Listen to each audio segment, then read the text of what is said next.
안녕하세요. 데이터 사이언스 학과 21학번 석사과정 황정민입니다. 제가 오늘 공유할 논문은 트랜스포머의 구조를 변형하여 기존 모델보다 더 긴 시퀀스를 다룰 수 있도록 설계된 트랜스포머 XL에 대한 논문입니다. 수식과 관련된 부분은 최대한 배제하고 직관적으로 이 모델이 어떻게 긴 시퀀스를 다룰 수 있는지를 위주로 살펴보도록 하겠습니다. 차례는 논문의 순서를 따라서 진행하도록 하겠습니다. 랭귀지 모델링에서는 장기 이전성을 반영하는 것이 오랜 기간 큰 어려움이었습니다. RNN과 LSTM이 등장하여 이 문제를 해결하고자 하였으나 근본적인 해결책이 되지는 못하였습니다.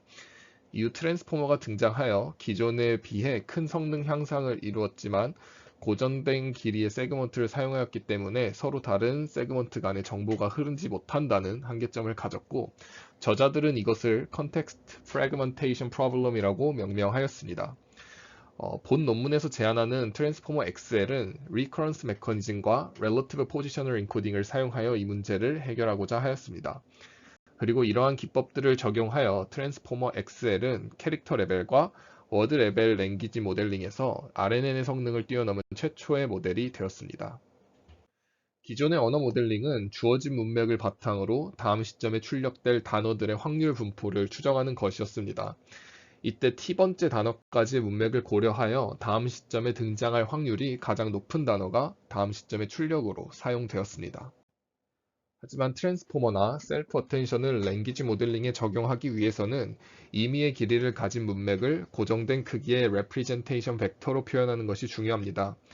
가장 간단한 방법은 전체 문맥 시퀀스를 트랜스포머의 디코더로 처리하는 것이지만 이 방법은 자원의 한계로 인하여 현실적으로는 불가능한 방법입니다. 현실적으로 가능한 방법으로는 전체 코퍼스를 작은 여러 세그멘트들로 분할하고 분할된 세그먼트만을 사용하여 모델을 학습시키는 것입니다. 그러나 이러한 방식은 각 세그먼트를 독립적인 객체로 간주하기 때문에 이전 세그먼트의 컨텍스처럴 정보를 모두 무시할 수밖에 없습니다.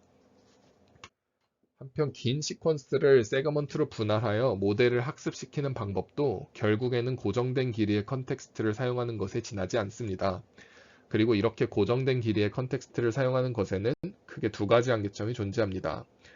먼저 디펜던시 랭스의 상한이 세그먼트의 길이로 제한됩니다.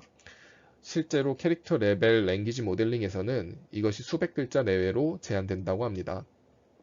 이러한 이유로 셀프 어텐션 메커니즘이 RNN에 비해 기울기 소실을 덜 겪음에도 불구하고 메모리의 한계와 계산 비용 문제로 인해 모든 과거 정보를 활용하는 것은 현실적으로 어렵습니다.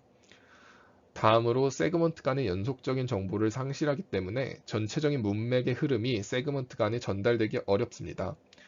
예를 들어서 아래와 같은 문장을 두 세그먼트로 분할할 때 단어 10개를 기준으로 분할한다고 가정해 봅시다.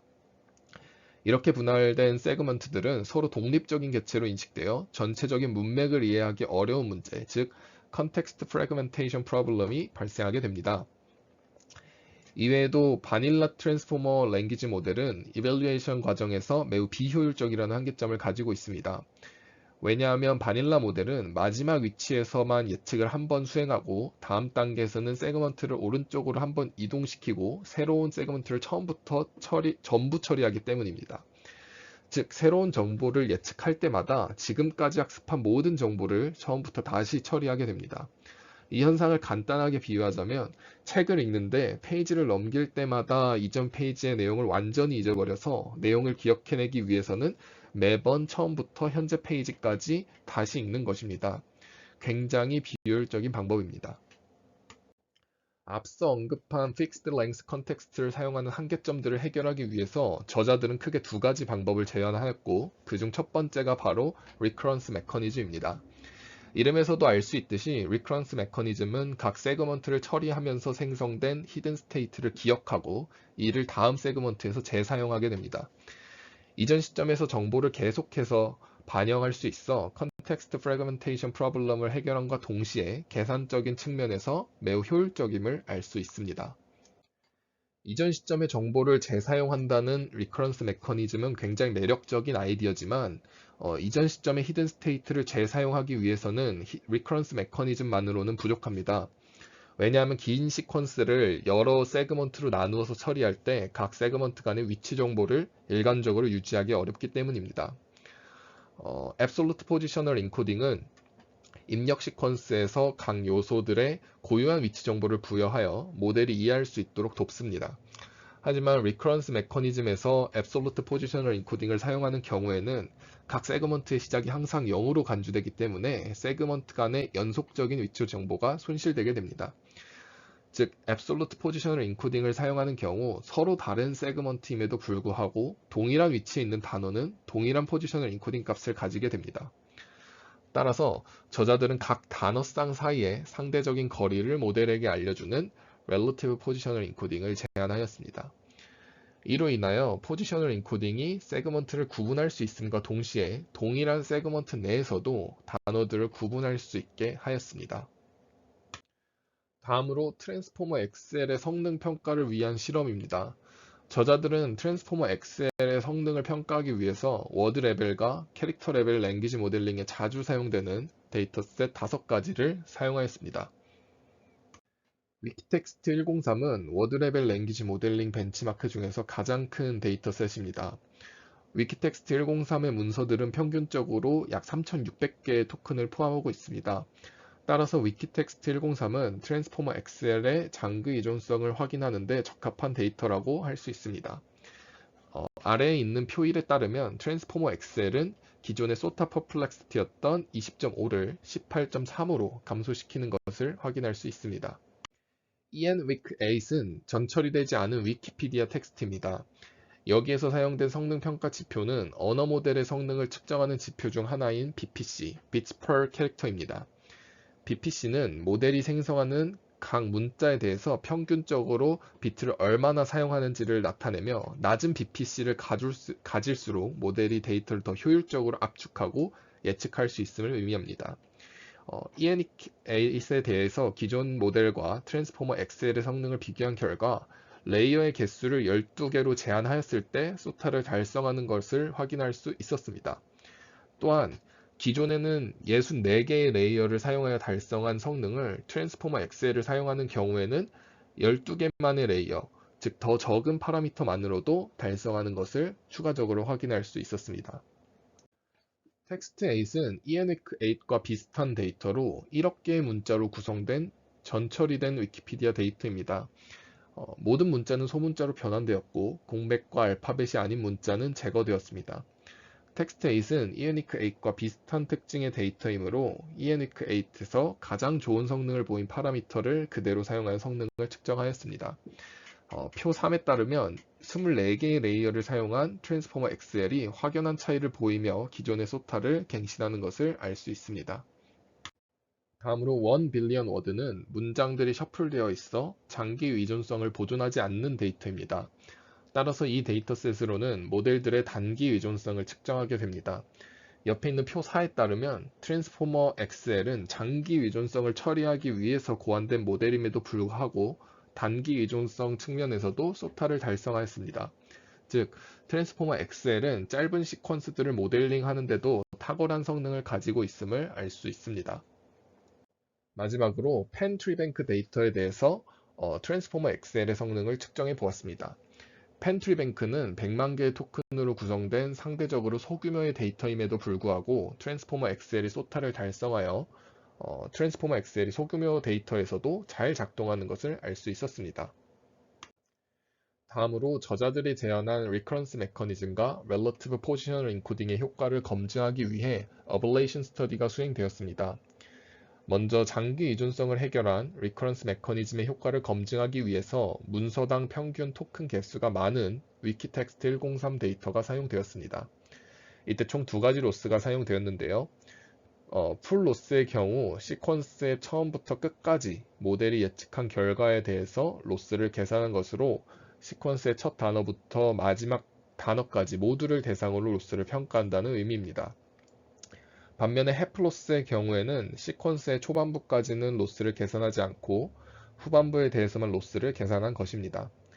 즉, 해프 로스를 사용하는 경우 시퀀스의 전반부를 처리하면서 얻은 정보를 후반부 예측에 얼마나 효과적으로 활용하는지 파악할 수 있습니다. 그리고 표 6으로부터 Recurrence Mechanism과 Relative Positional Encoding이 모두 기존 모델들보다 더 나은 성능을 발휘하는 데 기여하고 있음을 알 수 있습니다. 두 번째 Ablation Study에서는 장기 이존성을 크게 필요로 하지 않는 데이터인 1빌리언 워드를 사용합니다. 1빌리언 워드 데이터셋은 상대적으로 짧은 텍스트 조각들로 구성되어 있어 장기 의존성보다는 컨텍스트 프래그멘테이션 프로블럼을 해결하는 효과를 보다 명확히 평가하는 데 유리하기 때문입니다. 표 7에서 알 수 있듯이 장기 의존성을 필요로 하지 않는 데이터셋임에도 불구하고 리커런스 메커니즘을 사용하는 경우에는 그렇지 않은 경우보다 퍼플렉시티가 이 정도 감소하는 것을 확인할 수 있었습니다. 그리고 저자들이 제안하는 포지셔널 인코딩 방식을 사용하는 경우에는 2018년에 제안된 포지셔널 인코딩 방식보다 퍼플렉시티를 감소시키는 것을 확인할 수 있습니다. ECL은 모델이 특정 인계값 이상의 성능 향상을 가져오는 컨텍스트의 최대 길이를 나타내는 지표로 모델이 과거 정보를 얼마나 멀리까지 활용할 수 있는지 나타내는 척도이기도 합니다. 예를 들어 어떤 랭귀지 모델이 200단어의 컨텍스트를 사용하였을 때와 300단어를 사용하였을 때의 성능을 비교하면 300단어를 사용하더라도 성능 향상이 미미하거나 임계값 이상이 아니라면 이 모델의 ECL을 약 200단어 정도라고 정의할 수 있습니다.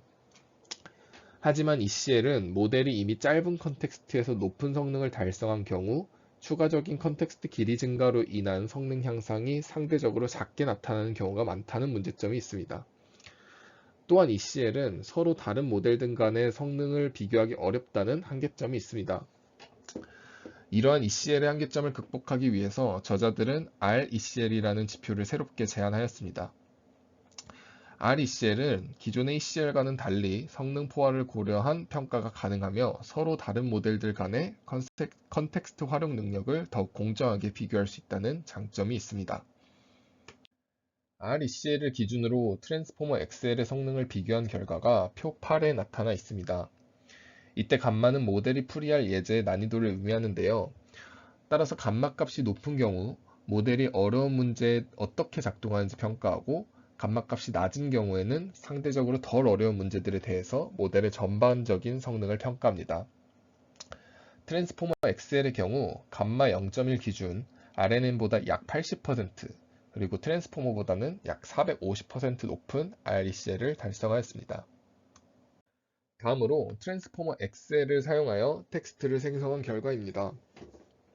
위키텍스트 103을 사용하여 학습한 트랜스포머 XL로 텍스트를 생성한 결과 텍스트를 어느 정도는 잘 생성하지만 실제로 인간이 작성한 글과 비교했을 때는 여전히 부족한 점이 많았습니다. 저자들은 이를 훈련 데이터의 크기가 너무 작았기 때문이라고 주장하며 더 큰 훈련 데이터를 사용하는 것으로써 이 현상을 어느 정도는 완화할 수 있다고 주장하였습니다. 오른쪽에 있는 사진은 트랜스포머 XL이 생성한 텍스트에 대한 예시인데 글씨가 너무 작아서 보이지 않기 때문에 관심 있는 분들은 논문의 어펜딕스 1을 참조하시면 좋을 것 같습니다. 마지막으로 바닐라 트랜스포머 모델과 트랜스포머 XL과의 속도를 비교해 본 결과입니다. 두 모델 간의 속도를 비교해 본 결과 트랜스포머 XL이 기존의 트랜스포머보다 약 1874배 더 빠른 속도를 보였습니다.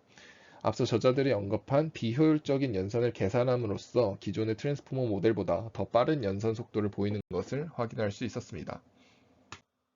본 논문은 기존의 랭귀지 모델들의 한계점인 Context Fragmentation Problem을 해결하기 위해서 Recurrence Mechanism과 Relative Positional Encoding을 사용하는 트랜스포머 XL을 제안하였습니다. 이로 인하여 트랜스포머 XL은 세그먼트 간 정보가 연속적으로 흐를 수 있도록 개선하였고 그 결과로 기존 모델들과 비교했을 때 더 높은 성능은 물론이고 효율적인 연산으로 인해 계산 속도에서도 향상을 보이는 것을 확인할 수 있었습니다.